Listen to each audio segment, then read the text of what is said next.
Okay, we're doing a PG and replay of a game I played on chess.com this morning. I was playing a 786 rated player, and I was rated 764. Kind of interesting game. C6. I go out with D4 here. And anytime somebody does this to me, short pawns the first move, I'll move 2 into the center. That's just standard play for me.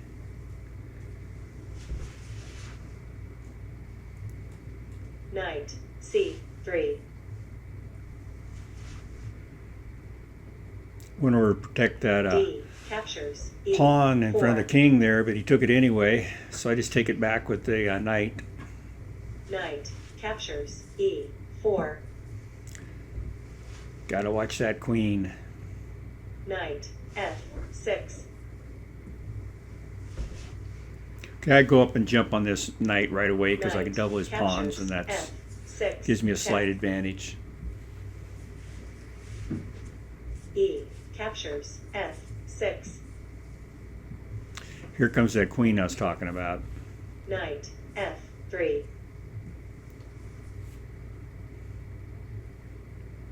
Bishop G4. He comes down and pins my knight. Bishop E2. Well, basically pins it because it's on the queen if I move it. So I put the bishop out there to protect it. Bishop D6. Kind of hoping to free up my knight again. H3. And I didn't. I actually forced the bishop to take it. Bishop captures F3. So we just trade pieces here.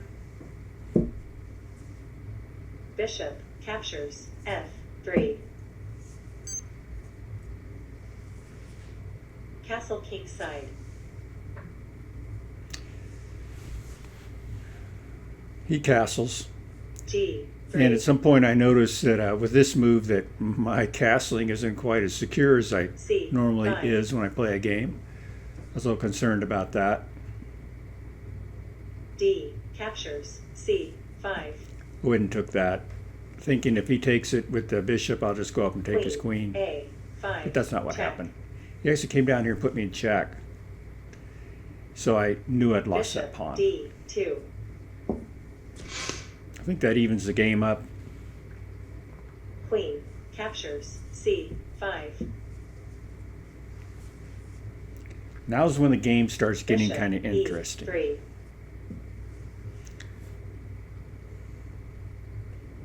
Rook E8. With the bishop on his queen, I can't take it with the bishop because the rook has me pinned, so I go ahead and castle out. He wants that bishop with that rook, and you'll see that's actually his downfall later in the game. Queen D5. Go up there and put the queen on him. Knight C6. He had to put the knight out there. He knew I was going straight up for that pawn next adjacent to rook, and I was going to give him all kinds of problems. This is to put pressure on the bishop. G3. He comes down here. He gets a brilliant move for this because I think he assumes I'm going to take it with the pawn, then the rook comes down and takes that bishop, but I don't do that. I go up and challenge his queen. Bishop H2. The queen is not protected. He puts my king in check. I'll just move the king over to the free space there. No problem. Rook And here comes the problem. E3. This is a problem for him. He takes that bishop. Couldn't lay off of it. I'm going to take his queen. Queen captures C7. He now has to take my queen and look at the vulnerability of his rook. Bishop captures C7. Yeah, he loses it. And this changes the game right here. F captures. Anytime you're a rook up on E3. somebody, you should win that game. So he starts attacking with his kingside pawns. I wasn't too heavily defended Bishop over there, and it did give me a little concern initially. I go ahead and take that knight up there because B captures C6. it separates those pawns, gives me a slight advantage with them. I have double pawns on one row and got those other two pawns separated. It makes them a little more vulnerable. Send the rook up there. Bishop E5.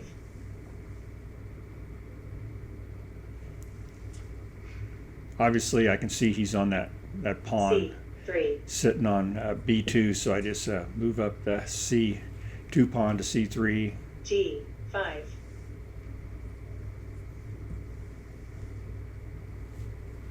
Here come those pawns. Rook FD1. King G7. So basically we start giving him pain training here. Rook D8. I want him to trade rooks, but he won't do it. Bishop Said he sends his B8. bishop up there, and he essentially kind of pins them both. Rook I don't keep him pinned all the C8. rest of the game, but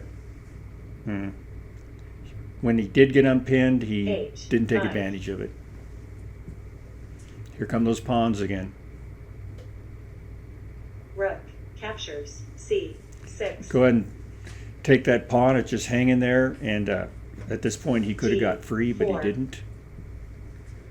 Decides to come down here and H try and captures promote, I guess. So I G4. take that out. H captures G4. Takes me back. Rook D8. And this game is almost over.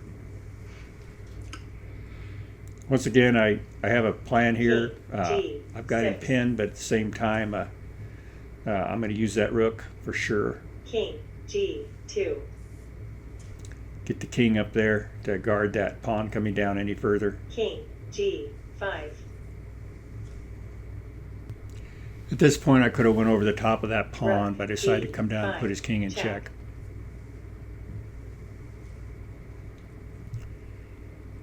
Here's where the moves start getting dicey for my opponent. Rook D7. I go up on that one pawn, King H4. see it hanging there. Rook H6. Check. Put his king in check. King G5. Yeah, I got to get my rook out of there, so Rook I still wanted to pin those H8. two pieces up there if I could. I went ahead and went on up, F6. and he makes a bad move. That is a bad move. That's one move from checkmate. Rook G7. And I take advantage of it. White wins. Game over.